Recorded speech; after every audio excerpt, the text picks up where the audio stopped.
چی بخیلی باشد و من یوق شح نفسی فاولئک هم المفلحون. چقدر الله درباره فرو بردن بخیلی صحبت میکند که انسان‌های رستگار نجات یافته آنهایی هستند که بخیلگی‌های خود را که در داخلشان جوش میزند خاموش کردن میگیرند، برعکس بخیلی خود آنها صدقه میکنند، خیر میکنند.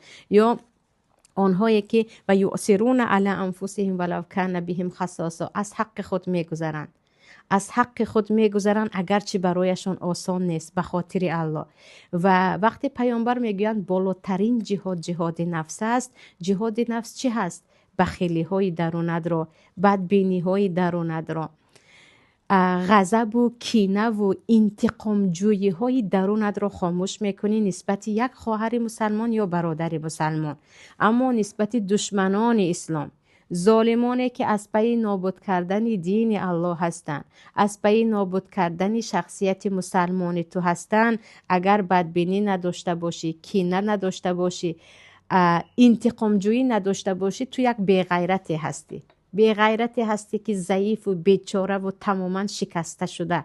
اما نسبت خواهر و برادر مسلمان باید همیشه در جهاد نفس باشیم تا که آن چیزی که همچون انسان در وجود و وجدان ما هست آن را خاموش کنیم. ولی چگونه میتوان خاموش کرد؟ میگویم با هدفهای بالاتر. از پی انتقام گرفتن از نزدیکان نشوید. از پی بدبینی یا که یک بار نباشد یک بار قلبم رو میگویم و خالی میکنم نباشد.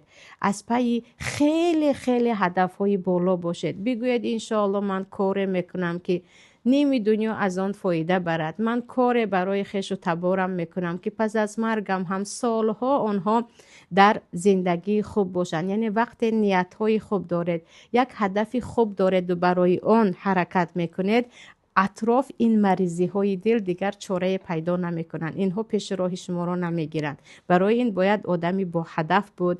برای این باید نیت های خیلی بزرگ و نیت های خیلی و خیلی خالصانه داشت. در اینجا می بینید که شیطان با این راه ها نمی تواند شما را پریشان کند. وگرنه آنهایی که همیشه از پی یک نفر رو در ما اش میگن اچکا زدن هستن یا پیش پا زدن هستن یا از پی انتقام گیری از یک نزدیک خود هستن، میبینید که در دنیا به هیچ چیز نمیرسن. هدفشان همین کوچک، آن هم هدفی پست و غرضناک است، به چیزی نرسیده نامشان از بین میرود.